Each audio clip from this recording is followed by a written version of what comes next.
Washington beats Oregon 36-33 in an amazing Heisman battle between Michael Penix and Bo Nix, both last names ending in Nix. I actually just realized that. And a Pac-12 classic as well. Gotta love this football game. Washington over Oregon 36-33. Michael Penix has a gun. I love the fact that he's a left-handed quarterback. I know there's not been many in the league. I always have respect for the lefties. I'm a lefty myself. I know they think with different sides of their brain, but more than anything, he is playing with a different aspect to his game. Talking about Michael Penix. Very big build, 6'3", 215 pounds. You can call him the black left-handed Josh Allen if you want. You can call him the left-handed Cam Newton that can throw the football better. I'm not here to be edgy about it. I just know that Michael Penix is talented. He's got a gun, maybe the best arm in college football. 2 big-time throws in this game for the first 2 touchdowns of the game. I don't think he should have thrown that interception. Of course, we see the receiver slip there on the replay. But the bomb he threw with 2 minutes to go in double coverage, absolutely immaculate. He and Odunze were on point all game long. I mean, just a cold-blooded game-winning drive by Michael Penix Jr. He was 60% completion on the day, 302 yards, 4 touchdowns, an interception. He was sacked 1 time. If you take the interception off there, you don't like to see 60% completion. I think the bare minimum is 64%. You got to be completing at least 63-64% of your passes in the NFL. And Michael Penix is a first-round pick. He's a big-bodied guy who's going to serve whatever team takes him very well. I love for my Saints to get Michael Penix Jr. We know Derek Carr isn't it. There's some NFL teams out there that would enjoy Michael Penix Jr., but Washington trailing by 4 points in the final 2 minutes of this game, Michael Penix made 2 of the biggest throws of his Washington and college career. First was a 35-yard completion to Jalen Polk, and then the 18-yard game winner to Odunze. I mean, just cold-blooded.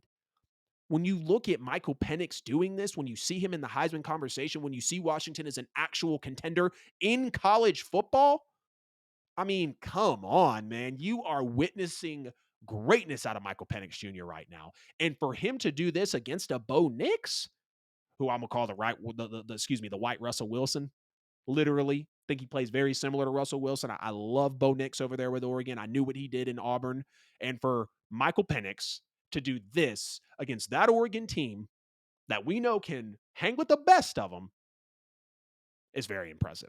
But Washington's rushing attack really took control and changed this football game. And we knew going into the game, right, that Washington were going to try. They were going to throw it out, really air it out, pick up chunk yards time and time again, which, of course, they did, utilizing Michael Penix Jr., of course, the wideouts, a lot of the skill players in this football game. But I think what surprised me the most, and even some people as I'm talking to them about the game, is Washington's rushing attack showing up and making huge running lanes for running backs like Dylan Johnson. He scored on a nice 7-yard touchdown run in the first half and then started gashing the Oregon rushing defense in the second half. It was kind of a nice change of pace, too, because we've seen quarterbacks in the NFL get very reliant on their arm. We've seen head coaches, we've seen coordinators get very reliant on their quarterbacks. And any quarterback is better when they have a great rushing attack behind them, or at least a formidable one, running back by committee, surefire RB1, boom and zoom duo, however you want to look at it. Any quarterback is better, not only with running backs, but of course with a nice safety blanket and a tight end as well. But you got to respect the rushing attack from the Huskies offense. And really, Oregon did not have a lot of answers for it as they were really focused on Michael Penix. And knowing that Michael Penix was able to overcome that, again, only 1 interception that shouldn't have happened. They did stifle him some, again, 60% completion. But Washington adjusted. Washington knew that it could not all ride on Michael Penix, and Oregon's rush defense came into this game allowing 3.2 yards per carry. The Huskies blew that out of the water. Absolutely blew that average out of the water. And I'm going to just say it now. Again, Washington is a real 6-0 undefeated football team. Now, they got USC on the horizon. My eyes are going to be glued on that. They got Utah. They got Oregon State all coming down the stretch. But their Pac-12 championship odds will be tested. And if this is the first of two matchups between Oregon and Washington, I'd believe you. I'd expect USC to be there. And I was wanting Colorado to be there, but more than likely not. But Washington playing USC, Utah, and Oregon State down the stretch is undoubtedly going to test them. Now let's talk about Oregon in this game. Let's talk about Bo Nix. Bo Nix, without question, played well enough to win this football game. No interceptions, 1 sack.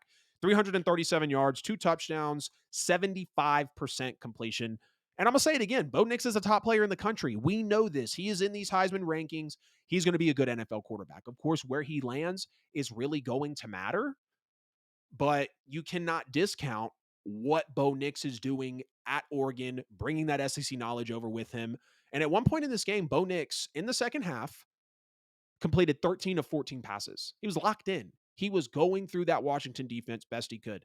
The Ducks rushed for 204 yards on a day, and they were largely able to get what they wanted to on the ground. So they were kind of punching back on Washington, realizing that, hey, we know if you get the rushing attack going, it can set up everything else for a team. But the big story of this game, I feel like, is Dan Lanning. Dan Lanning, over 3 on fourth down conversions, 2 of which came within the Washington 10-yard line. That happened in a game that Oregon lost by 3 points, and a field goal on at least one of those drives, without question, looks smart right about now. Hindsight 2020. And at the end of the game, the Ducks had a 33-29 lead with the ball at Washington's 47, just about 2 minutes on the clock, 2 minutes and 11 seconds to be exact. It was a 4th and 3. They could have punted, and at worst, give Michael Penix a 75-yard field to drive down with no timeouts for Washington. But instead, Dan Lanning said, nah, I'm going to fail to convert a 4th down, and then I'm going to let Michael Penix subsequently drive 53 yards in 28 seconds and put Washington on top with his 4th passing touchdown. And that's what we remember. We remember what Michael Penix did to drive down the field in this game with a great bomb into double coverage and win this game. And that's what people are going to remember on draft day, looking at their draft boards, evaluating these quarterbacks. I mean, they're both roughly the same build. 6'2", 6'3", 210 to 215 pounds. Kind of similar play styles. I think Bo Nix is a little more mobile. I kind of like Bo's play style a little better. I feel like Michael Penix might be a little stiff, but there's no question that he's an amazing quarterback right now. He's more than likely going to be a first-round pick. But when you look at the head-to-head matchup, a lot of people are going to nod Michael Penix, and you can't blame them seeing how he played head-to-head against Bo Nix and came away with a shootout Pac-12 season-defining, playoff-worthy victory. And when it really mattered in the second half, for Oregon, the defense stepped up. They got a trio of very pivotal stops. So after falling behind 29-18 and they missed that 4th down conversion, the Ducks forced a Husky 3 and out. Very good.